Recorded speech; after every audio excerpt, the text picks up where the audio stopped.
प्रभु राम देव भगवान अल्लाह खुदा ईश आदि नाम एक ही शक्ति के हैं। वो कैसा है, कहां है, कैसे मिलता है, किसने देखा है? ये प्रश्नवाचक चिन्ह पूर्ण रूप से हटाने के लिए अवश्य सुनिए जगत गुरु तत्वदर्शी संत रामपाल जी महाराज के अमृत वचन, सर्व पवित्र धर्मों के पवित्र शास्त्रों के आधार पर। कि आप एक कृपा करो मेरे पर, मेरी कुछ त्रुटि है इस लोक में, वह पूरी करो। आप तो परमात्मा की शक्ति लेकर आए हो, उसके प्रतिनिधि हो। परमात्मा कहते हैं, मैंने कहा बोल क्या मांगता है? कि प्रभु ऐसा करना, आप नीचे जाओगे, हाँ, जीवों को समझाओगे, वो फिर आप सतलोक भेजोगे, हाँ, ऐसे करना। 3 युगों में जीव थोड़े ले जाना। वचनबद्ध कर लिया भगवान को पहले कि फिर मैं मांगूंगा, वचनबद्ध हो जाओगे, वचनबद्ध हो गया। 3 युगों में जीव कम ले जाना। चौथा युग जब कलयुग आवे तब आप कितने जीव ले जाना। और दूसरा ये कहा कि आप अपना ज्ञान ले बता करके अपना बनाओ, आपके ज्ञान को मान के हृदय से आपके साथ हो उनको ले जाना, बाई फोर्स मत ले जाना।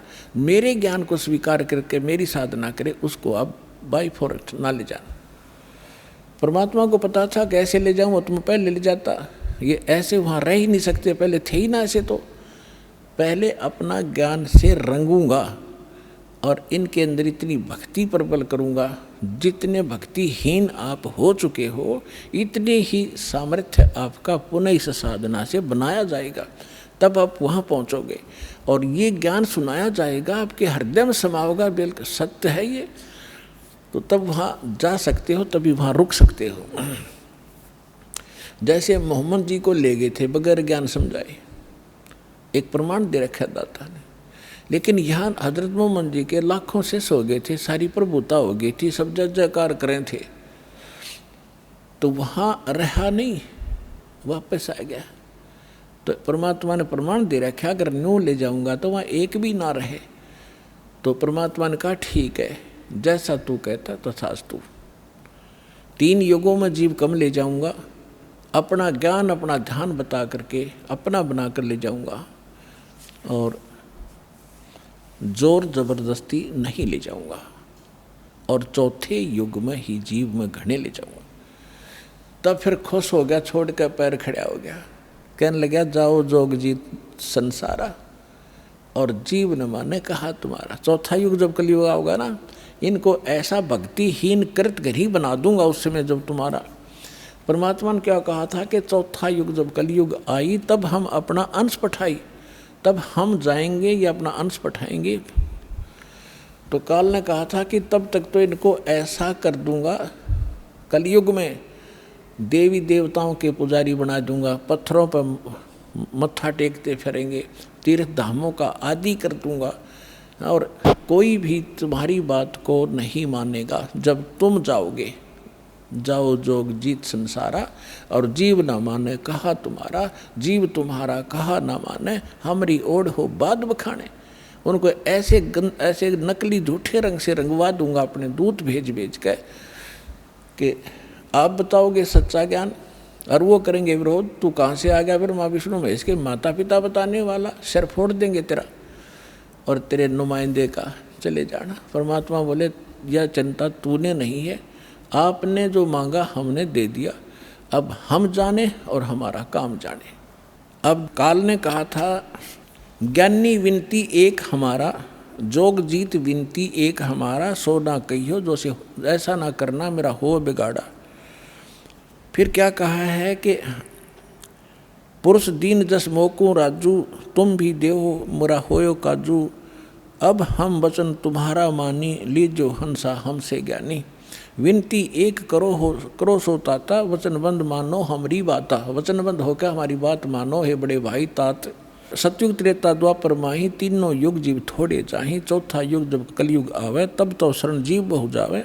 ऐसा वचन हर मोहि दीजे, तब संसार गमन तुम कीजिए। बिनती तोर लीन में मानी। अब आपको कबीर सागर को दिखाएंगे अब आपको प्रमाण दिखाएंगे कि परमात्मा अपने आत्माओं परमेश्वर ने धर्मदास जी से कह दिया था, धर्मदास मेरी लाख दुहाई। और जो मूल ज्ञान है, मूल मंत्र है और यथार्थ ये भक्ति विधि है, सार शब्द है, ये अभी किसी को बताना नहीं। धर्मदास मेरी लाख दुहाई, ये मूल ज्ञान सार नाम की तबार न जाई। मूल ज्ञान और सार नाम बाहर जो पढ़ी, ये बिचली पीढ़ी हंस नितर ही। और मूल ज्ञान को तब तक छुपाई जब तक द्वादश पंथ ना मिट जाई। काल ने कहा था कि जाओ जोग जीत संसारा, जीव न माने कहा तुम्हारा। जीव तुम्हारा कहा न माने, हमरी ओढ़ हो बाद बखाने। और फिर कहा था कि परमात्मा ने कहा था कि कलयुग में अपना एक कबीर नाम से पंथ चलाऊंगा और फिर मैं अपने जीवों को समझाऊंगा। तो काल क्या कहता है, हे साहेब तुम एक पंथ चलाओ, जीव उभार लोक ले जाओ। एक पंथ तुम आप चलाओ, जीवन को सतलोक पठाओ। द्वादश पंथ करूं मैं साजा, मैं तेरे ही नाम से सतपुरुष सतलोक सचखंड कबीर नाम से 12 पंथ चलाऊंगा। द्वादश पंथ करूं मैं साजा, नाम तुम्हारा ले करूं आवाजा। द्वादश यम संसार पठाऊं, अपने 12 काल के दूत भेज दूंगा संसार में, और नाम तुम्हारा ले पंथ चलाऊं। प्रथम दूत प्रगट मम आई, और पीछे अंश तुम्हारा जाई। अब काल क्या कहता है कि पहले मेरे दूत जावेंगे और सबको भ्रमित कर देंगे। ये शंकराचार्यों तो लेकर और आज तक जितने राधा स्वामी, धन धन सतगुरु, सच्चा सौदा, सरसार फलाने, निरंकारी, आसाराम, सुदानसुर, ये जितने भी पंथ हैं, ये सारे काल के दूत समझ लेना। तो परमात्मा ने कहा था कि तू अपनी बुद्धि, क्योंकि वो तो जीव है मालिक के सामने, काल भी, ब्रह्मा विष्णु महेश भी। तो परमात्मा को पता था कि अपने दास को ऐसे समय में भेजूंगा जब सारे के सारे पंथ चल चुके होंगे, अपने अनुभव की पुस्तकें बना चुके होंगे और अपना अनुभव फाइनल कर चुके होंगे कि परमात्मा निराकार है, वहाँ प्रकाश ही प्रकाश है, वहाँ कुछ भी नहीं है।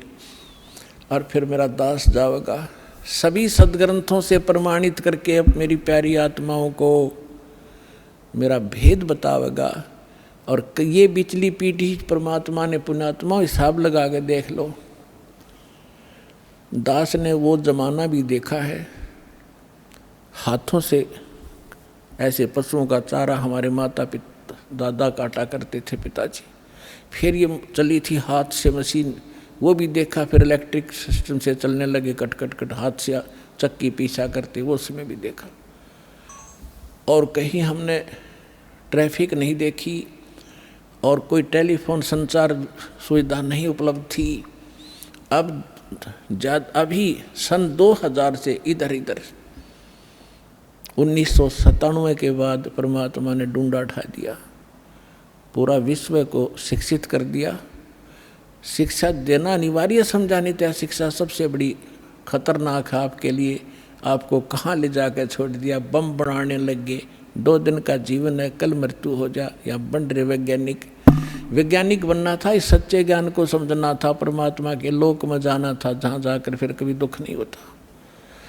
और हमको बेईमान बना दिया, अहंकारी बना दिया। छोटी सी पोस्ट प्राप्त करके कोई IAS IPS डॉक्टर इंजीनियर बन जाता है, चौधरी पाक जाए नवांडी पाक का, कल मृत्यु हो जा, परसों गधा बन के खड़ा होगा। क्या है ये आँखें कहाँ गई आपकी? तो काल ने इनमें मोतिया बंद कर दिया कि आगे भी कुछ है, वो नहीं ध्यान में आने देता। तो परमात्मा को पता था कि मेरा दास जब जाएगा, इन सब की एक शिक्षित किया।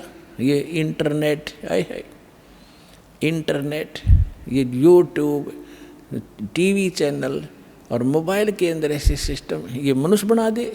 मनुष्य यहीं थे, 40 लाख वर्ष हो गए इनको। हमने वो भी इतिहास तो आपने देखा होगा पीछे, कैसे घोड़ों पर ऊँटों पर लद्दे हंडा करते, और एक रथ बना रखा था जो बहुत बड़ा अच्छा वाहन माना जाता था, राजा लोग बैठते थे। और उसमें एक रेड़ू के अंदर एक बुग्गी में 6 घोड़े खच्चर जोड़ कर घसीटें फिरा करते थे। कहाँ थी वो अकल जीव में? अब दाता ने दया करी है आपके ऊपर कि जिन सदग्रंथों को आप सत्य मानते हो उनका रहस्य आपको मालूम नहीं। ये नकली काल के दूत आपको मिसगाइड किए बैठे हैं। सिलेबस को नहीं जानता वो टीचर काहेगा, और टीचर कहलाता वो दुश्मन है विद्यार्थियों का। तो हमारे दादे परदादों के जीवन नाश कर दिए नकलियों ने, भूत बना दिए झूठी कहानी सुना सुना के। तो परमात्मा का मालूम था कि तब मैं अपने दास को भेजूंगा और वो फिर ऐसे इंस्ट्रूमेंट बना के दे दूंगा, एक स्थान से रिले होगा पूरे विश्व के। मेरे बच्चे उन सदग्रंथों से मुझे पहचान रहे होंगे और गद गद हो रहेंगे होंगे, और सत्य और असत्य का निर्णय करके नकलियों को त्याग कर उस एक असली पंथ में ज्वाइन करके अपना जीवन सफल करेंगे। मालक ने सुनियोजित कर रखा था। धर्मदास जी ने कहा कि प्रभु आगे क्या वार्ता हुई आपकी और काल की? तो परमात्मा ने बताया कि बताता हूँ। ये देखिएगा कबीर सागर संपूर्ण 11 भाग खेमराज श्री कृष्ण दास प्रकाशन मुंबई से प्रकाशित है।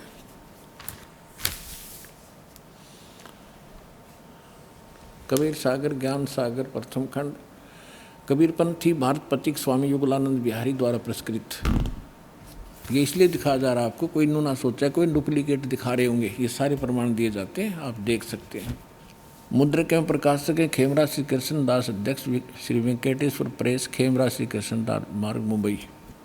देखिएगा सवसम वेद बोध के अंदर आपको दिखाते हैं। ये देखिएगा ये है सवसम वेद बोध,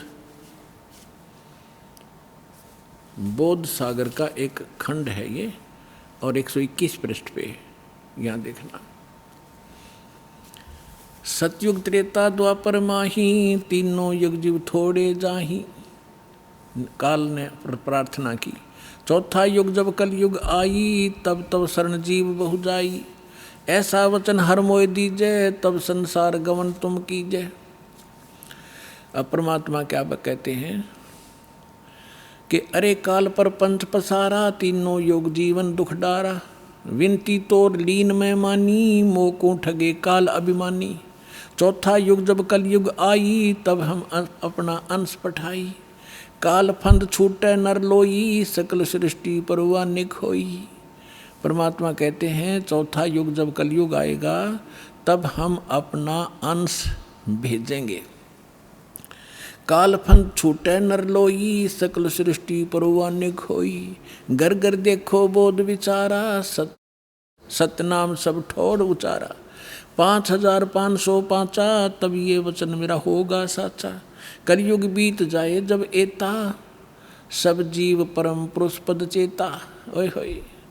अब क्या कहते हैं परमात्मा कि चौथा युग जब कलयुग आई, तब हम अपना अंश पठाई और काल फंद छूटे नर लोई। काल का जितना भी झंझट फंद है सब नर नारी उससे छूटेंगी और सकल सृष्टि परवानिक होई। ओए होए।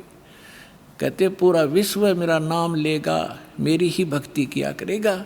और घर घर देखो बोध विचारा, बोध माने अध्यात्म ज्ञान का घर घर में चर्चा चलेगी। और सतनाम जिसका आज तक छींट भी नहीं लगी, ज्ञान भी नहीं था में, वो सतनाम सब ठोर उचारा। जन जन के मुंह पर होगा कि सतनाम से ही मोक्ष होगा। और वो सतनाम कैसा होगा? सतनाम सतनाम नहीं, उसका यथार्थ ज्ञान होगा। 5505 तब ये वचन मेरा होगा साचा। कलयुग बीत जावे जब एता, सब जीव परम पुरुष पद चेता। ओए होए। सभी जीव परमात्मा के उस यथार्थ पद यानी उस स्थान के, गीता अध्याय नंबर 15 के श्लोक नंबर 4 में लिखा है कि तत्वदर्शी संत की प्राप्ति के उपरांत उसके पश्चात परमेश्वर के उस परम पद की खोज करनी चाहिए, जहाँ जाने के बाद साधक फिर लौटकर कभी संसार में नहीं आते। तो यहाँ कहा कि उस परम पद, परमात्मा के उस परम पद के सभी परिचित होंगे और पूरा विश्व नाम लेगा।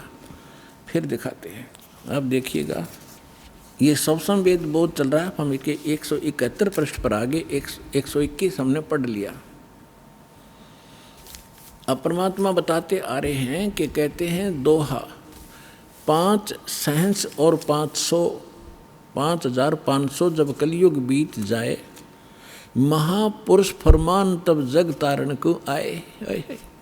हिंदू तुर्क आदि सब जेते जीव जहान, सतनाम की साख गह ये पावे पद निर्वाण। परमात्मा कहते हैं कि जब कलयुग 5500 वर्ष बीत जाएगा, उस समय एक महापुरुष आवेगा और परमात्मा का यथार्थ फरमान सुनावेगा, और सभी जितने भी हिंदू तुर्क जितने भी जीव हैं संसार में, और सतनाम की साख गह व पाँव पद निर्वाण, जो सतनाम ग्रहण कर लेगा वो सभी जीव उस मोक्ष को प्राप्त करेंगे, जहाँ जाने के बाद साधक फिर लौटकर कभी संसार में नहीं आते। देखो फिर कहते हैं सतनाम की साख गह सब पावें पद निर्वाण, यथा सरितगण आप ही और मिले सिंधु में धाये, सत सुकृत के मद तिमी वो सब ही पंथ समावे। अब परमात्मा कहते हैं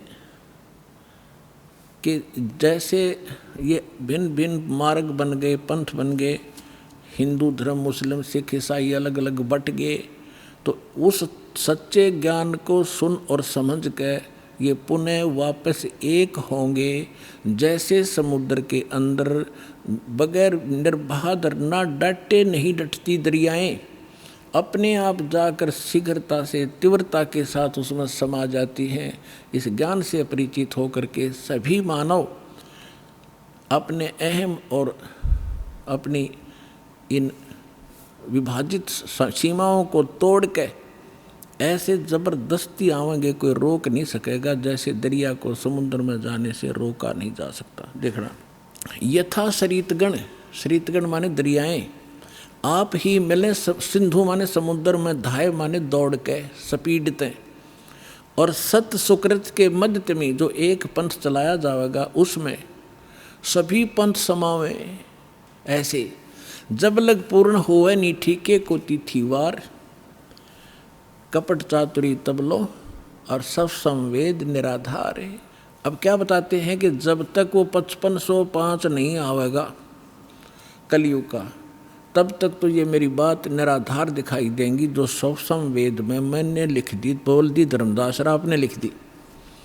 और जब वो 5500 वर्ष कलयुग का आवेगा, ठीक ठीक माने निर्धारित समय, पहले ये देसी भाषा हमारे यहाँ की, पहले ये कहा करते कि जैसे कोई पशु ले जाता हमारे घर से, तो मेरे ताऊ जी से पूछा करते थे कि उसने पैसे की कही थी, दिए नहीं, तो वो कहा करते कि उसने अगली ठीक बता दी कार्तिक की पूर्णमासी।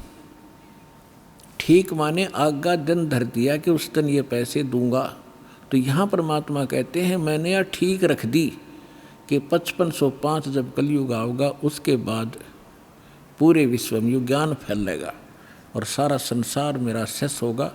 मेरी भक्ति करेंगे मेरे बच्चे, मुझे पहचानेंगे और सारे एक होंगे जो भिन्न भिन्न बाटों में बट गए विभागों में। अब क्या बताते हैं, यथा श्रीतगण आप ही मिले सिंधु में धाये, सत सुकृत के मध्य तमी सभी पंथ समाये।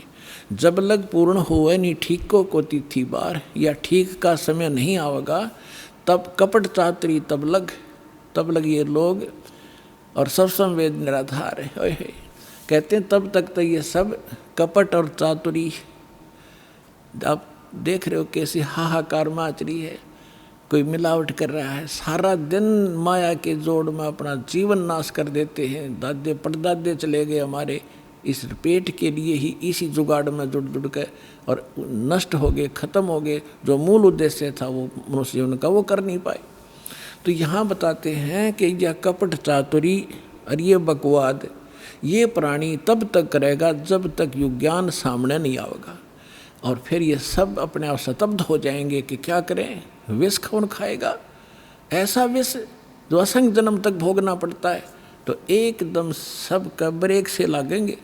आज देख रहे हो हाहाकार मच रहा है, कोई मंत्रियाँ मुख्यमंत्रियों के ऊपर आरोप हैं, वो अंदर जा रहे हैं, कोई रिश्वत के अंदर, कोई बकवादों के अंदर।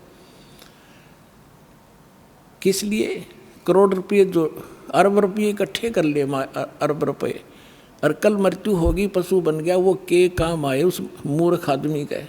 तो बुद्धि हमारी काल के हाथों बिकी पड़ी है और फिर भगवान के हाथ में आ जाएगी। हम विवश होंगे, मजबूर होंगे इसको सोचने के लिए। तो फिर हम, तो इसलिए कहते हैं ये कपट चातरी तब लग और सब संवेद निराधार, तब तक ये बकवाद करेंगे जब इस ज्ञान की समझ में आ जाएगा। जब देखना क्या होगा, देखिए, जब लग पूर्ण होए नहीं ठीके को तिथिवार, जब तक ये 5500 वर्ष नहीं आएंगे न वो कलयुग के, तब तक त्या कपट चातरी रहेगी, इनके अंदर बकवाद भरी रहेंगी मेरे बच्चों में। और ये सब संवेदनीय कहेंगे वैसे लिख रखा है, ये कहाँ होने वाला है। आगे देखो, सब ही नारी नर शुद्ध तब, है सबके विचार शुद्ध हो जाएंगे, बुराइयों से उल्टे हटेंगे। और जब ठीक का दिन आवंत, ये ठीक है टीका नहीं, वो ठीक का दिन जब आवेगा सभी के हृदय शुद्ध होंगे, बुराइयों से बचेंगे, प्यार से एक दूसरे के साथ रहा करेंगे और कपट चातरी छोड़ के और शरण कबीर गहंत, कबीर जी की शरण में आवेंगे सब। ये सब अपनी चतुरता छोड़ गए, एक अनेक हो गए पुनः अनेक हो एक, हंस चले सतलोक सब, सभी हंस सतलोक चलेंगे। एक से अनेक हो गए, कोई नारे नारे मजहब धर्म बन गए, ये पुनः अनेक हो एक, वह सब एक होंगे और हंस चले सतलोक सब सतनाम की टेक। कहते सतनाम को लेकर सब सतलोक चले जाएंगे। घर घर बोध विचार हो दुर्मति दूर बहाए, और कलयुग में एक हो के सब बरते सहज सुभाए। ओए होए, कहते हैं घर घर बोध, मेरे ज्ञान का घर घर चर्चा होगी पुण्यात्माओं। आज ज्ञान गंगा बरवाला आश्रम, सतलोक आश्रम और इस दास का नाम घर घर में चर्चा हो रही है कि Kabir is God, Kabir is God, और घर घर ज्ञान बांटा जा रहा भगवान का, वो परमात्मा का वचन। अब परमात्मा कहते हैं घर घर बोध विचार हो, ये ज्ञान घर घर चलेगा, दुर्मति दूर बहाए, और कलयुग में एक हो के, ये लिखने में प्रिंट है गड़बड़ है, सोई और बरते सहज सुभाए। अब तो आप ये दास देख रहा है यहाँ कैसे दोनों हाथ बच्चे दान कर रहे हैं, इतने अनमोल मिशन को सफल करने में ये कितना सहयोग दे रहे हैं। पहले तो हमारी नीत थी दुनिया को लूटने की, और अब हमारी नीत बन गई लूटने की। कबीर साहब कहते हैं कबीर आप ठगाइए और न ठगिए कोई, आप ठगाएं सुख होगा और ठगे दुख होए। अब हमारे भगवान के फार्मूला का पता लगेगा, हम किसी को दुख देंगे तो हमें उससे 1000 गुना दुख भोगना पड़ेगा। असंख्य जन्मों तक धक्के खाएंगे, कभी उसके गधे बनेंगे, कभी बैल बनेंगे, कभी कुत्ते बनेंगे। क्यों? हम भगवान से मांगेंगे और इस भक्ति से वो हमें रिच कर देगा, भक्ति से भी रिच, और यहाँ के भौतिक जो साधन आवश्यक आपको होंगे वो भी सारे देगा। तो हम क्यों ना उस एक के भिखारी बन जाएं, जन जन के साथ बकवाद करें। तो परमात्मा कहते हैं सब नर नारी शुद्ध तब, कति आत्म निर्मल हो जाएगी और बरते सहज सुभा, प्यार से रहा करेंगे, किसी को दुख नहीं देंगे। अपना से कोई अनजानपने में गलती से कोई गलती कर भी ले हमारे साथ, हम नहीं दुख दे सकते उसको।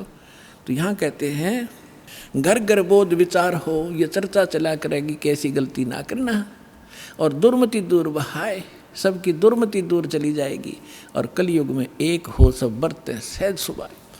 कहा उग्र का शूद्र हो, हर सब की भवभीर। अब कहते हैं उस संत के चलाए द्वारा चलाए गए उस पंथ में, चाहे कोई निकम्मा आदमी हो उग्र, और चाहे कोई बिल्कुल शूद्र हो, वहाँ कोई भेदभाव नहीं रहेगा, सबको सेट किया जाएगा, सबकी बुराई छुटाई जाएंगी, और वहाँ सबकी ही भीड़ होगी, यानी बहु संख्या में उसके अनुयायी होंगे। कहा उग्र का शूद्र हो, हर सबकी भवभीर, और सो समान दृष्टि है वो समर्थ सत कबीर। उस पंथ का चलाने वाला ये समझ लेना वो समर्थ कबीर ही होगा, जो सबको समान दृष्टि से व्यवहार करेगा, वहाँ ऊंच नीच नहीं रहेगी। अब जैसे काल ने कहा था कि 12 पंथ करूँ मैं साजा, और नाम तुम्हारा ले करूँ आवाजा। 12 पंथ नाम जो ले ही सो हमरे मुखान समोई। वो 12 पंथ कौन से हैं? और अनेक उनसे हटकर और अनेक पंथ चलाऊं, या विद जीवों को फरमाऊं, जाओ जुग जीत संसारा, जीव न माने कहा तुम्हारा। अब हम आगे बोध सागर कबीर बानी एक चैप्टर है, देखिएगा ये कबीर बानी एक चैप्टर है। इसमें द्वादश पंथ चलो सो भेद, यहाँ लिखा है द्वादश पंथ काल फुरमाना, कबीर साहब बता रहे हैं। अर भूले जीव न जाव ठिकाना, ताते आगम कह हम बाखा, वंश हमारा चूड़ामणि शाखा। पर प्रथम जग में जागू भरमावे, बिना भेद वो ग्रंथ सुरावे। दूसर सुरत गोपाल होई, अक्सर जो जोग दृढ़ावे सोई। अब इसमें काल के द्वारा चलाए गए कबीर साहब के नाम से 12 पंथों की जानकारी है। यहाँ है पद्य भाग में। अब आपको दिखाते हैं गद्य भाग में। ये देखिएगा, ये है कबीर चरित्र बोध, वो कबीर वाणी थी, ये है कबीर चरित्र बोध इस कबीर सागर के अंदर ही। और ये बोध सागर में 1870 पृष्ठ है, 1870 पृष्ठ। यहाँ क्या लिखा है, कबीर साहब के पंथों का वृंतांत, ये गद्य भाग में है। नंबर 1 है नारायण दास का पंथ। अब इन्होंने यहाँ गलती की है, लिखना था चूड़ामणि जी का पंथ, क्योंकि नारायण दास ने तो कबीर साहब के ज्ञान को स्वीकारा ही नहीं था। वो कबीर पंथ कैसे हो गया, अंडरस्टूड है। जो कबीर पंथ से जुड़े हैं पुण्यात्मा, वो अच्छी तरह जब समझ लेंगे इस बात को। ये विशेषकर उनके लिए और आपके लिए भी साथ में। अब कहते हैं प्रथम नारायण दास ने, ये चूड़ामणि है, और दूसरा जागूदास जी का पंथ, और तीसरा सूरज गोपाल, चौथा मूल निरंजन, टकसारी पंथ पांचवा, छठा भगवान दास का पंथ, सतनामी पंथ, कमाली पंथ, ये कमाली नहीं है, कमाल का पंथ है, राम कबीर पंथ, प्रेम धाम की वाणी पंथ, 11वां जीवा पंथ, और 12वां गरीबदास पंथ। ये 12वां गरीबदास पंथ है, ये भी ध्यान रखना। और प्रथम नारायण दास ने, यहाँ चूड़ामणि आगे दिखाऊंगा आपको, वहाँ शुद्ध, बाकी ठीक है इसमें। अब हम आगे कबीर वाणी पर, कबीर वाणी चैप्टर में हम 136 पर पढ़ रहे हैं। द्वादश पंथ चलो सो भेद, ये द्वादश पंथ काल फुरमाना। इन 12 पंथों में काल का ही फुरमान यानी मंत्र जाप होगा, उसका बोलबाला होगा। और भूले जीव न जावे ठिकाना, फिर ताते आगम कह हम राख्या, ताते आगम कह हम राखा, वंश हमारा चूड़ामणि शाखा। अब यहाँ इन्होंने फेर बदल कर दिया। यहाँ बताना था प्रथम तो चूड़ामणि और दूसरा जागू, इन्होंने यहाँ प्रथम जागू कर दिया, जबकि यहाँ आप देखिए दूसरा जागू है। यहाँ देखिए कबीर चरित्र बोध में यहाँ पर है प्रथम नारायण दास, दूसरा जागू दास है, वहाँ प्रथम जागू कर दिया इन्होंने। कहते हैं चोर चुरावे तुमबड़ी, हम फिर आगे कबीर वाणी पे हैं। चोर चुरावे तुमबड़ी, और वो गड्ढे पानी में, वो गड्ढे वह ऊपर आवे ना, सच्चाई छानी ना। इन्होंने यहाँ गड़बड़ करना चाहा और चूड़ा उस नारायण दास को कबीर पंथ में जोड़ना चाहा, उसने स्वीकार ही नहीं किया था। तो चूड़ामणि से चला है एक पंथ जो दामाखेड़ा तक पहुंचा है, उससे हटकर फिर अन्य ये न्यारे पंथ और चलाए हैं नकलियों ने, काल के दूतों ने। ये देखिएगा, इसमें कुछ एक अच्छे हंस हैं, जैसे गरीबदास जी जैसे महापुरुष, वो परमात्मा ने भेजे थे अपना ज्ञान बताने के लिए। ये देखिएगा, द्वादश पंथ काल फरमाना, भूले जीव न जाओ ठिकाना, ताते आगम कह हम राखा, और वंश हमारा चूड़ामणि शाखा। यानी यह लिखना था प्रथम चूड़ामणि, दूसरा जागू दास, फिर तीसरा सूरत गोपाल होना चाहिए, और चौथा मूल निरंजन वाणी, और 5वां टकसार पंथ, फिर सारा जीवा पंथ, फिर सतनामी पंथ, ये सारे वही के राम कबीर पंथ, ये सारा परम धाम की वाणी पंथ। अब यहाँ से स्टार्ट होता है 12वां। कहते हैं संवत 1774 है, गलती से 75 प्रिंट हुआ है। सोई तादन प्रेम प्रगटे जग सोई, ये 75 नहीं 74 है। ये 12वां पंथ गरीबदास जी का उधर गद्य भाग में आपके रूबरू हो ही गा कि गरीबदास पंथ है। तो ये कबीर गरीबदास साहिब जी का जन्म गांव छुड़ानी, जिला जज्जर, हरियाणा के अंदर उनका जन्म संवत 1774 में हुआ था। ये गलती से 75 प्रिंट है। तो यहाँ कहा है कि संवत 1774 जब आवेगा तो जग में प्रेम प्रकट होगा, यानी वो मेरी महिमा की कुछ वाणी मेरा ज्ञान पुण्य बतावेगा। परमात्मा ने पता था कि जब काल के दूत कबीर पंथ में घुसेंगे तो मेरी वाणी में भी गड़बड़ करेंगे। वह कबीर पंथ में उन्हें काफ़ी कबीर सागर में फेर बदल कर रखा अपने हिसाब से। तो उसको उसकी पुनर्वर्ती के लिए, उसकी पूर्ति के लिए परमात्मा ने अपनी प्यारी आत्मा गरीबदास जी जो बर्म पंथ वाले थे उसके माध्यम से यथार्थ ज्ञान बुलवा रखा है पूरी डिटेल के साथ। इतना मोटा ग्रंथ है वो जिसका हम पाठ करते हैं। अब देखिएगा, अब परमात्मा बता रहे हैं कि संवत 1775 हुई, 75 होना चाहिए, और ता दिन प्रेम प्रगट है जग सही। अब क्या बताते हैं, आज्ञा रह प्रेम बोध लावे कोली चमार सबके घर खाओ, यानी वो भेदभाव को कम करेंगे। तो गरीबदास जी के शिष्य सभी जाति के लोग बढ़ने लगे थे। देखिएगा फिर क्या बताया कि बर्म पंथ वाले साख हमारी लिए जीव समझावें, असंख्य जन्म वो ठोड़ नहीं पावें। हाय हाय। फिर कहा है कि बर्म में पंथ प्रगट हुआ बानी, और शब्द हमारे की निर्णय ठानी कि बर्म में पंथ गरीबदास जी, गरीबदास वाले पंथ यानी गरीबदास जी के द्वारा मेरी महिमा की वाणी फिर से प्रगट होगी, पूरी डिटेल के साथ बताई जाएगी। और जो उस बर्म में पंथ वाले भी होंगे गरीबदास पंथ के, इंक्लूडिंग गरीबदास पंथ, इंक्लूडिंग ये 12 कबीर 11 और कबीर पंथ, ये सभी कहते हैं शब्द हमारे का निर्णय ठानी, मेरी वाणी का अर्थ लगाना चाहेंगे लेकिन अनर्थ ही करेंगे। और कहते हैं अस्थिर घर का मर्म नहीं पाओ, ये 12 पंथ हम ही को धावें। ये 12 के 12 पंथ सभी कहते हैं हमारा मूल कबीर साहब हैं और नाम जपते हैं सभी काल के। तो देखिएगा, बर्म में पंथ प्रगट हो बानी और शब्द हमारे का की निर्णय ठानी, हमारी वाणी का निर्णय करेंगे पर कर नहीं पाएंगे ढंग से उसका निर्णय। अस्थिर घर का मर्म न पावें, यानी सतलोक नहीं जा सकते, ये 12 पंथ हम ही को धावें। बर्म में पंथ फिर हम ही चल आवें। ओए होए, कबीर साहब ने कहा कि गरीबदास वाले पंथ में हम ही चलकर आवेंगे, सब पंथों को मिटा के एक पंथ चलावेंगे। बोलो सतगुरुदेव।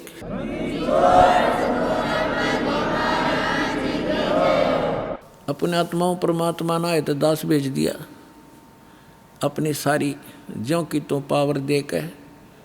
अब देखना, आप देख रहे हो कैसे रोशनी हो रही है सच्चे ज्ञान की, पूरे विश्व में फैल रहा है इंटरनेट के माध्यम से, टीवी के माध्यम से, वैसे भक्तों के माध्यम से और बुकों के माध्यम से, सीडीज डीवीडी के माध्यम से। तैल का मचा रखा दाता ने अपने बच्चों के लिए, ताकि ये शीघ्र पहचाने मुझे और अपना मूल काम करें जो इसको भूले बैठे हैं। अब देखो क्या बताते हैं, साख हमारी लिए जीव समझावें, असंग जन्म ये ठोड़ नहीं पावें। बर में पंथ प्रगट हो बाणी, शब्द हमारे की निर्णय ठानी। अस्थिर घर का मर्म नहीं पावें, 12 पंथ हम ही को चावें। बर में पंथ हम ही चल कर आवें, कबीर साहब कहते हैं मैं खुद आऊँगा, और सब पंथ मिटा के एक पंथ चलावें। फिर कहते प्रथम चरण कलयुग निर्याना, तब मगर मांडो में दाना। यहाँ परमात्मा ने कमाल कर दिया है कि प्रथम चरण कलयुग का वो होगा जो मगर के अंदर मैं एक लीला करूँगा और वहाँ से सह शरीर जाऊँगा। तो लीला वो मालिक ने प्रथम चरण में की। अब ये बीचली पीढ़ी अब चली है जब 5500 कलयुग बीत गया। 1997 में 5505 कलयुग पूरा हो जाता। आपको बहुत बार डिटेल बताई है कैलकुलेट करके। अब क्या आगे क्या बताया है कि 5505 तब ये वचन मेरा होगा सच्चा। फिर कहा है कि धर्मदास मरी लाख दोहाई, ये मूल शब्द बाहर ना जाए, ये बाहर ना जाई। मूल ज्ञान है यो, पवित्र ज्ञान तुम जग में भाखो बताओ, लेकिन मूल ज्ञान तुम गुप्त ही राखो। गोई माने गुप्त। मूल ज्ञान जो बाहर पढ़ी बिचली पीढ़ी, वंश हंस नहीं तरही। 33 अरब ज्ञान हम बाखा और मूल ज्ञान हमने गुप्त ही रखा। मूल ज्ञान तुम तब लग छुपाई जब लग 12 पंथ मिट जाई। तो पुण्यात्माओं ईब मिट गए सारे पंथ, ये सत्कर मान लियो। अब देखिएगा फिर एक और रहस्य दिखाते हैं आपको। कबीर वाणी चल रही है, इसमें 134 पृष्ठ पर आगे हम 136 और 37 पढ़ लिया। यहाँ पर है उन 13 पंथों वैरायटी लिखी है, उन 13 के 13 परमात्मा के अंश वंश। वैसे तो परमात्मा के सारे अंश हैं, चाहे वो काल के फंस रहे हैं, काल के पाले में खड़े हैं। वो 12 नकली जो व्यक्ति आए थे वो बच्चे भगवान के ही थे। लेकिन अब ये क्या बता रहे हैं देखिएगा कि इसमें प्रथम वंश उत्तम ये चूड़ामणि है, दूसरा ये जागू जुग्गू है, ये तीसरा अहंकारी प्रचंड, चौथा वंश बेर है, पांचवा वंश निंद्रा, छठा वंश उदास, सातवां वंश ज्ञान चुतराई, ये सतनामी पंथ वगैरह सारे टकसारी पंथ, और 8वें द्वादश पंथ विरोध, 9वां वंश पंथ पूजा, 10वां वंश प्रकाश, 11वां वंश प्रगट पसारा और 12वें वंश प्रगट हो उजियारा। 12वां गरीबदास जी का। अब क्या कहा परमात्मा ने कि 12वां जो वंश आवेगा गरीबदास जी, उसके द्वारा मेरी वाणी का, मेरी महिमा का कुछ थोड़ा थोड़ा उजियारा सा होएगा, क्लियर नहीं होगा उससे। अब देखो 12वें वंश प्रगट हो उजियारा और 13वां वंश ये दास आपके सामने बैठा है, मिटे सकल अंधियारा।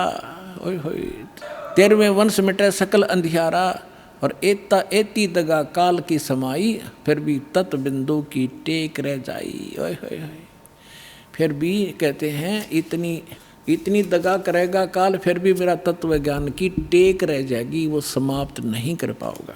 अपने आत्माओं आपके रूबरू हो गया।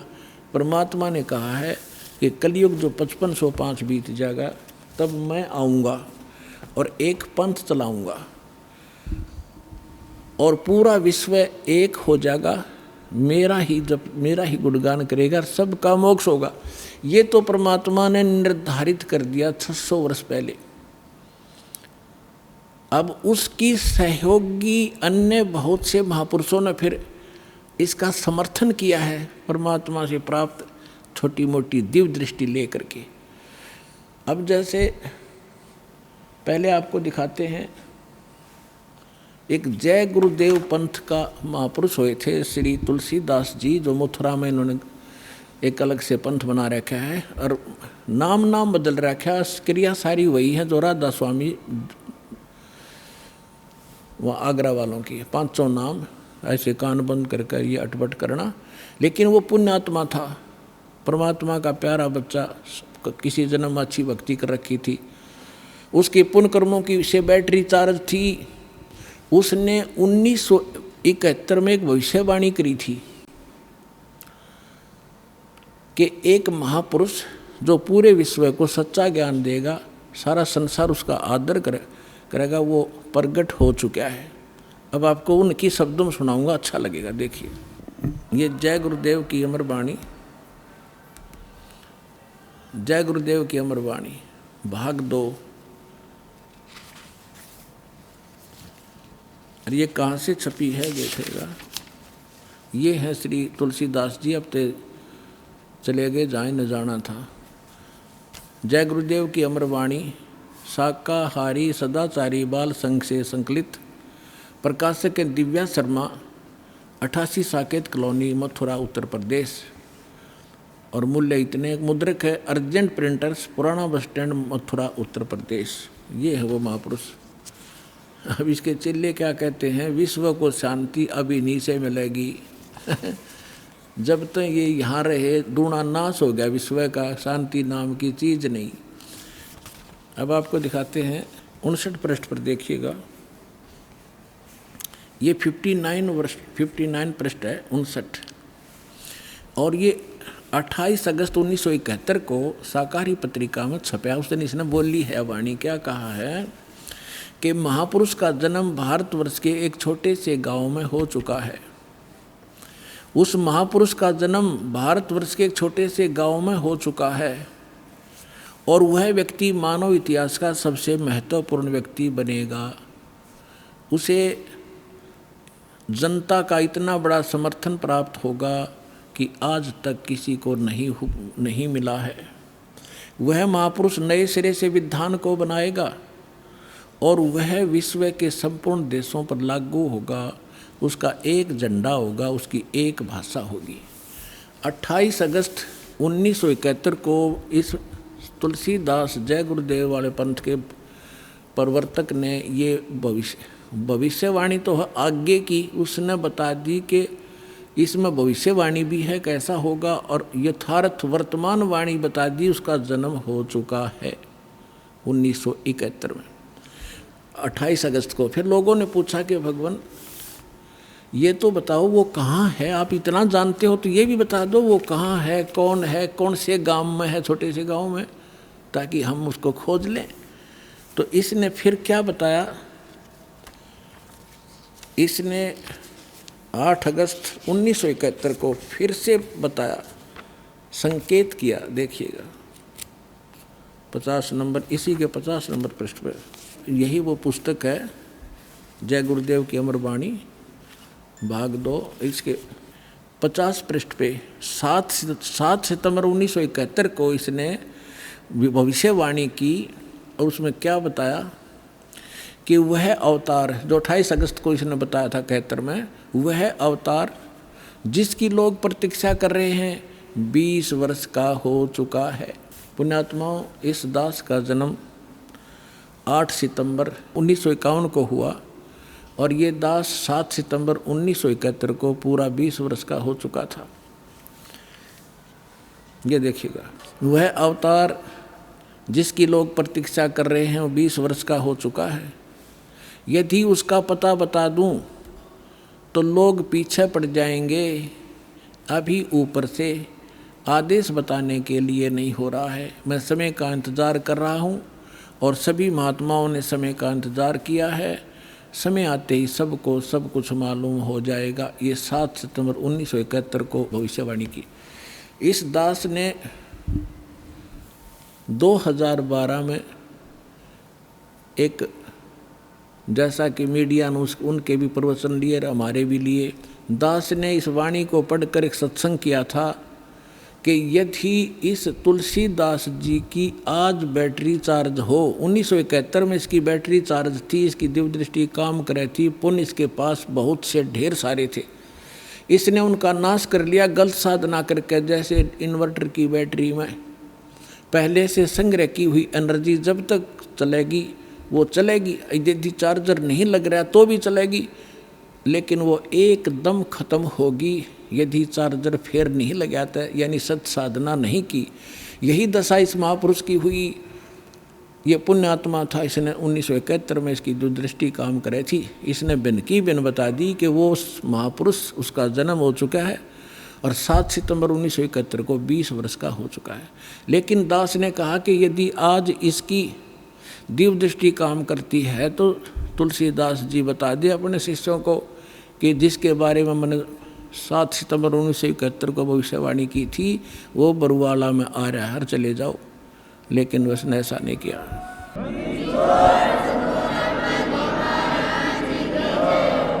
लेकिन ऐसा ना करके बल्कि विरोध किया उसके अनुयायियों ने, तो परमात्मा ने उसको इसीलिए जीवित रखा था। 108 वर्ष का हो गया था कि शायद ये अपने ऊपर से भार तार दे और मेरा काम हल्का हो जाए, भगवान ने सोचा था।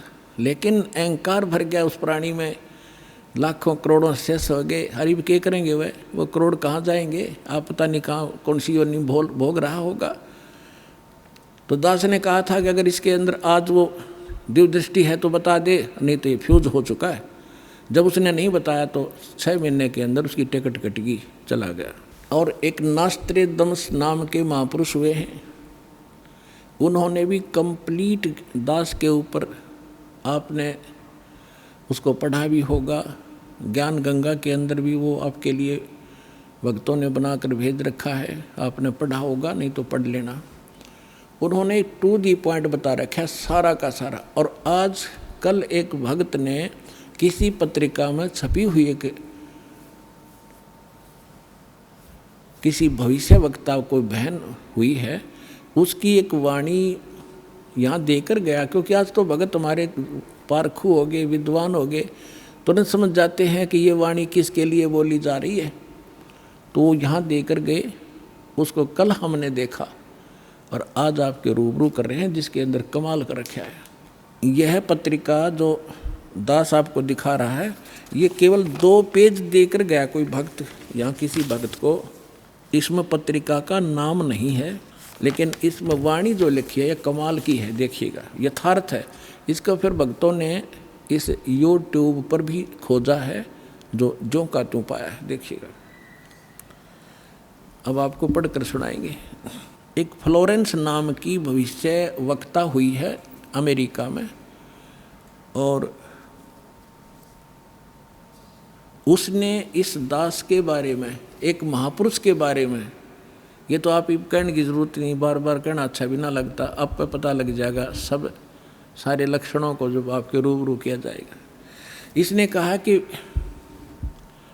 विश्व में, ये देखिएगा, विश्व प्रसिद्ध भविष्यवक्ता फ्लोरेंस ने भविष्यवाणी की है कि तीसरा विश्व युद्ध नहीं होगा, वह भारत के प्रयासों से टल जाएगा। एक दिव्य महापुरुष की विचारधारा से भारत में एक आध्यात्मिक लोग सत्ता में आएंगे। उस महापुरुष के अनुयायी उनकी इस नई विचारधारा को विश्व में फैलाएंगे। भारत ही नहीं, पूरे विश्व के लोग उस विचारधारा से प्रभावित होंगे। भविष्य वक्ता फ्लोरेंस की महत्वपूर्ण वाणियाँ। अब देखिए, ये है वो, पूरा देखना एक बार। ये है वो बहन जिसका फोटो है, ये चित्र बना है इस पत्रिका के अंदर। ये वो बहन खड़ी है, जैसे एक फिलोसफर की तरह इनकी दृष्टि स्पष्ट दिखाई दे रही है। अब इसके हम आगे और पढ़ेंगे तो आनंद घना होगा। इसके हमने फोटो स्टेट कर रखी है, इसमें निशान लगा रखे, इसमें कुछ उभरे हुए अक्षर हैं, अच्छे पढ़े जाएंगे। देखिए, इसमें ज़्यादा ना पढ़ के हम अपने काम का पढ़ेंगे। वो हमने 53 पर पढ़ा था, ये हमने 53 पृष्ठ है इसका, इस पर पढ़ा था। ये यहाँ 53 पृष्ठ है, यहाँ देखा था 53 पृष्ठ पे। और अब हम यहाँ पढ़ेंगे 54 पृष्ठ पे। ये 54 पृष्ठ है। अब देखिएगा यहाँ क्या लिखा है। पहले उसने बताया कि इस प्रकार बहुत सी भविष्यवाणियाँ इसकी, इराक के राष्ट्रपति सद्दाम हुसैन ने अमेरिका से युद्ध किया, इस प्रकार की बहुत सी खतरा मंडला रहा था, टल गया। फ्लोरेंस की इतनी भविष्यवाणियाँ सच साबित हुई हैं कि कोई उनकी भविष्यवाणियों पर शक तक नहीं कर सकता। वैज्ञानिक भी उनकी भविष्यवाणियों के सच होने के से आश्चर्यचकित हैं।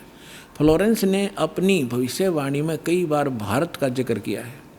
The fall of sensational culture नाम की अपनी पुस्तक में उन्होंने लिखा है, सन 2000 आते आते प्राकृतिक संतुलन भयावह रूप से बिगड़ेगा। यानी लोगों में दुराचार, रिश्वतखोर, हाहाकार, बेईमाना घर कर जाएगा, बिगड़ेगा। लोगों में आक्रोश का प्रबल प्रभाव होगी, भावना प्रबल होगी, दुराचार पराकाष्ठा पर होगा। पश्चिम देशों के विलासितापूर्ण जीवन जीने वालों में निराशा, बेचैनी और अशांति होगी। अतृप्त अभिलाषाएं और जोर पकड़ेंगी, जिससे उनकी अपनी कटुता बढ़ेगी। चारों ओर हिंसा और बर्बरता का वातावरण होगा। आइए अब हम उन श्रद्धालुओं के अनुभव जानते हैं जो जगत गुरु तत्वदर्शी संत रामपाल जी महाराज जी से दीक्षा प्राप्त कर चुके हैं तथा उनके द्वारा बताए गए भक्ति मार्ग पर चल रहे हैं। नमस्कार सर। नमस्कार जी। सर, क्या नाम है आपका? मेरा नाम होरीलाल चंद्रा है। होरीलाल जी, आप कहाँ से हैं? मैं ग्राम आमगांव, तहसील जयजयपुर, जिला जांजगीर चांपा, छत्तीसगढ़ से हूँ। होरीलाल जी, संत रामपाल जी महाराज से नाम दीक्षा आपने कब ली? मैंने संत रामपाल जी महाराज से 3/7/2010 को नाम दीक्षा प्राप्त किया। संत रामपाल जी महाराज से नाम दीक्षा लेने से पहले आप क्या भक्ति साधनाएं किया करते थे? संत रामपाल जी महाराज से नाम दीक्षा लेने से पहले जो परंपरागत पूजाएं घर में होती थी, जैसे संतोषी माता का व्रत रखना, ये तो मैं 5 वर्ष की आयु से ही प्रारंभ कर दिया था। उसके बाद जैसे जैसे मैं देखा कि बाहर शंकर जी की भी पूजा हो रही है, गांव में दुर्गा जी की भी पूजा हो रही है, तो उन सबको देखा देखी मैं भी करने लगा। फिर मेरे को बोला कि नहीं, आप काली माता की पूजा किया करो, ये सबसे ज़्यादा खतरनाक है और इसी से आपको राहत मिलेगा। तो मैंने उनका भी पूजा शुरू कर दिया और जो उनकी पूजा करता था तो सुबह 2 घंटे करता था और शाम को 2 घंटे करता था। इस तरीके से मेरा भक्ति चलता रहा और उससे मेरे को कुछ लाभ तो दिखाई नहीं देते थे। और मेरा जो जिज्ञासा था कि मैं कौन हूँ, कहाँ से आया हूँ, मेरा क्या उद्देश्य है यहाँ, इस चीज़ का भी ज्ञान नहीं हो पाता था। इनसे मैं कई बार ध्यान लगा के बात करने की भी कोशिश करता था, लेकिन उनसे कोई जवाब नहीं मिलता था। और जैसे अन्य किसी चीज़ में मैं बात करना चाहता था, जैसे किसी को कोई तकलीफ़ हो गया, तो वो सब चीज़ें मेरे को बतला देते थे कि ऐसा ऐसा ये चीज़ें दे दो तो ये ठीक हो जाएंगे। लेकिन मैं अपने विषय में पूछता था कि आखिर मैं कौन हूँ, मेरा क्या उद्देश्य है यहाँ पे जन्म लेने का, और मैं कहाँ से आया हूँ। तो इस विषय में मेरे को कोई जवाब नहीं मिलता था। और अपने मैं दोस्तों से भी इस विषय में चर्चा करता था, प्लस गांव में जो गुरु बने फिरते हैं, जो पंडित होते हैं, उनसे भी इस विषय में चर्चा करता था। तो वो लोग भी इस विषय में मेरे को कोई जानकारी नहीं दे पाते थे। तो फिर आप संत रामपाल जी महाराज की शरण में कैसे आए? संत रामपाल जी महाराज के शरण में सर मैं ऐसे आया, मेरा भाई दिल्ली में रहता था, तो वो बोला कि यहाँ पे कोई है जो ये ब्रह्मा विष्णु महेश से भी ऊपर बतला रहा है, दुर्गा जी से भी ऊपर बतला रहा है। तो मेरा जो भाई घर में था, मेरे से बड़ा था, वो तो उसको आश्चर्य हुआ कि भाई ऐसा कैसे हो सकता है, ये तो सर्वश्रेष्ठ है, इससे बड़ा कोई हो ही नहीं सकता। तो उनको एकदम से झटका लगा और वो सीधे एकाएक दिल्ली के लिए रवाना हो गए। दूसरे दिन जैसे ही उसने सुना, दूसरे दिन दिल्ली के लिए गाड़ी पकड़ के चले गए और वहाँ से नाम दीक्षा लेके आए। तो नाम दीक्षा लेके आए तो मैंने संत रामपाल जी महाराज का फ़ोटो देखा, तो अब मेरे को ऐसा लगा कि सबसे सुंदर धरती पे ऐसा महसूस हुआ कि इससे अतिरिक्त और कुछ नहीं हो सकता है। मेरे मन को आकर्षित कर लिया और मेरे मन में ऐसा प्रेरणा हुआ कि जो मैं नशा करता हूँ इसी से राहत मिलेगा, इनसे नाम उपदेश लूँ और मेरे नशा जो करता हूँ, बीड़ी सिगरेट जो भी दारू वारू पीता हूँ, वो सब छूट जाएगा। फिर मैं सीधे आश्रम पहुँचा, संत रामपाल जी महाराज के आश्रम में पहुँचा। तो वहाँ पे नाम उपदेश लिया संत रामपाल जी महाराज से। सर, संत रामपाल जी महाराज से नाम दीक्षा लेने के बाद आपको क्या लाभ मिले? संत रामपाल जी महाराज से नाम लेने के बाद तो मेरे को ढेर सारे लाभ मिले। यदि गिनाना शुरू करें तो रात बीत जाए, दिन ख़त्म हो जाए, इतने लाभ हैं संत रामपाल जी महाराज से। फिर भी 1-2 बड़े लाभ जो मेरे को हुए हैं वो बतलाना चाहूँगा। जैसे सबसे पहले तो मेरा शंका समाधान हुआ कि मैं कौन हूँ, कहाँ से आया हूँ और मुझे क्या करना चाहिए। तो इसमें संत रामपाल जी महाराज ने बतलाया कि हम सतलोक से आए हैं, सतलोक हमारा मूल स्थान है और हमको सतलोक ही जाना है। हम लोग काल के भक्ति को देख के उसके चक्कर में उलझ गए, इसलिए यहाँ आना पड़ा। तो सर्वप्रथम तो मेरे को ये लाभ मिला। उसके बाद जो है मेरा संत रामपाल जी महाराज जी ने मृत्यु को टाल दिया। मैं बारिश का टाइम था और झुग्गियों में रहा करता था, छोटे छोटे, जो चद्दर से बनी हुई थी। तो उसके छत से पानी टपक रहा था नीचे को, तो मैं छत में चढ़ गया उसको ठीक करने के उद्देश्य से। और वहाँ पे जो तार बिछा हुआ था उसमें करंट था, वो करंट मैंने दोनों हाथों से पकड़ लिया। तो दोनों हाथों से पकड़ा तब मेरे को से वो छूट ही नहीं रहा था, चारों तरफ से गीला था और चद्दर के ऊपर था और तार जो है हाथ से छूट नहीं रहा था। तो मेरे ध्यान में आया कि मैं जाप करूं जो संत रामपाल जी महाराज ने दिए हैं। तो जैसे ही मैंने संत रामपाल जी महाराज जी ने जो नाम दीक्षा दे रखे हैं उसका जाप करना शुरू किया तो एकदम से करंट जो है बंद हो गया। इससे मेरा मृत्यु टल गया। उसके बाद 2013 में अगस्त महीने में जब मेरी पत्नी को पेट में दर्द हुआ, वो गर्भ से थी, तो दर्द हुआ तो मैंने आसपास के लोगों से सलाह लिया कि अब मैं क्या करूं, पेट में तो दर्द हो रहा है और पेट में बच्चा भी है। तो वहाँ पे मेरे को प्राइवेट हॉस्पिटल के तरफ भेज दिए जो नज़दीक में था। तो वहाँ पे गया तो चेक वेक करके डॉक्टर लोग बतलाए कि कोई परेशानी नहीं है, घर ले जाओ, ठीक हो जाएगा, अभी बच्चा नहीं होगा। तो मैं घर लेके आ रहा था तो पेट में दर्द इतना हो गया मेरी पत्नी को कि उसको दूसरे हॉस्पिटल मेरे को ले जाना पड़ा।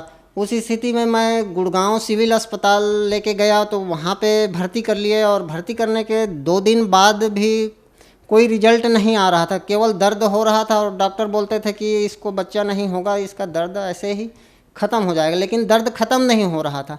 तो मैंने सदगुरु रामपाल जी महाराज जी से प्रार्थना करी दंडवत लंबा लेट के कि हे सदगुरु, मेरे ऊपर तो ऐसा परेशानी आ गया और मेरे पास इतना धन भी नहीं है कि कहीं और प्राइवेट अस्पताल में जाके बढ़िया से दिखा सकूं।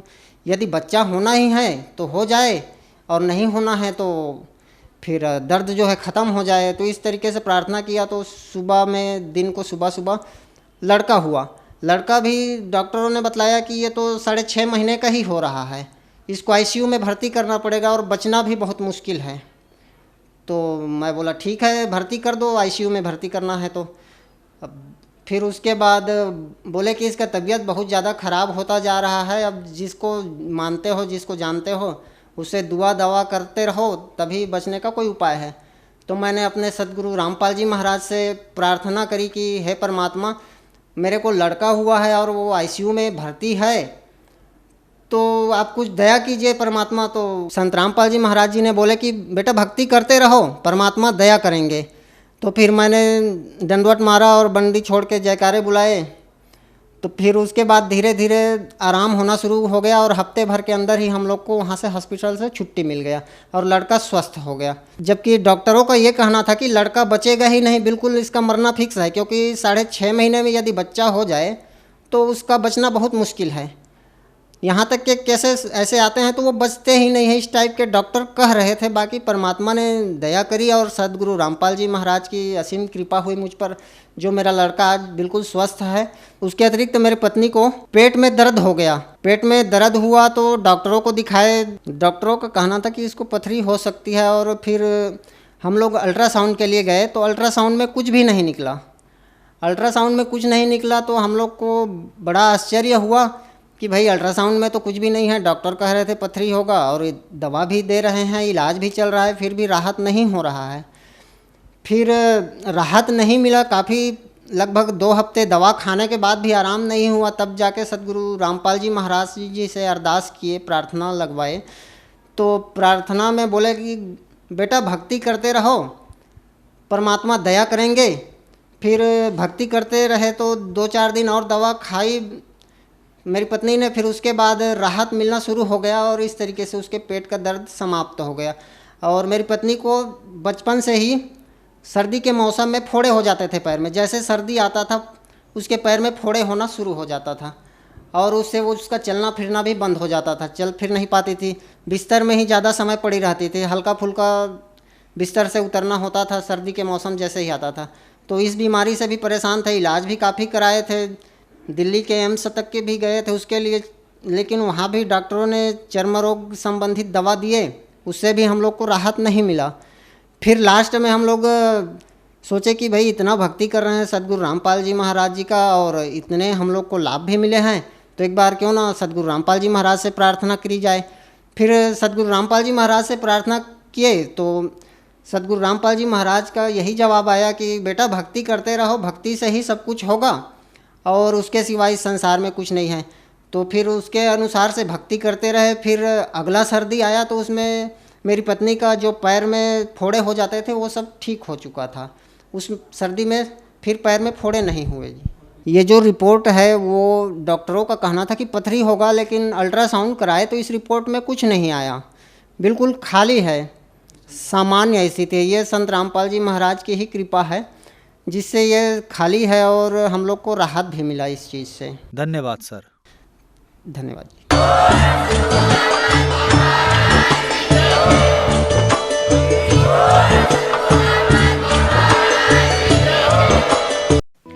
आप सुन रहे थे जगत गुरु तत्वदर्शी संत रामपाल जी महाराज के मंगल प्रवचन। अधिक जानकारी के लिए संपर्क करें।